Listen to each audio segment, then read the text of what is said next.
Gecenin bağrında koptu fırtınam, İçimde kopuyor sessiz feryatlar. Kimse bilmez bu kırık haller.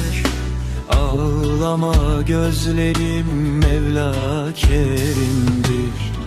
Yüküm ağır gelir omuz başıma, kader zincir vurmuş genç yaşıma. Düştüm yine kaderin tuzağına. Ağlama gözlerim, Mevla kerimdir.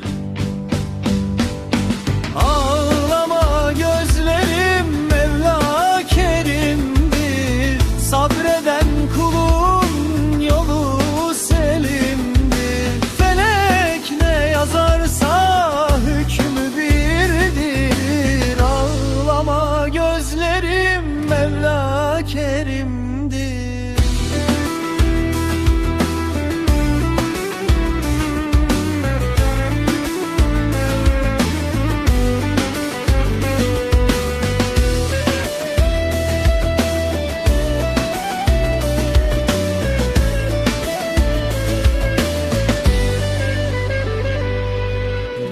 Gece uzadıkça dert çoğalıyor.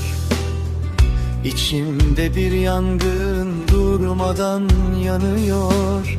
Her adımda kader beni sınıyor. Ağlama gözlerim, Mevla kerimdir. Yollar sessiz, ben yorgun yine. Derman ararken düştüm derdime. Bir umut saklı kaldı içimde. Ağlama gözlerim, Mevla kerimdir. Ağlama gözlerim, Mevla kerimdir.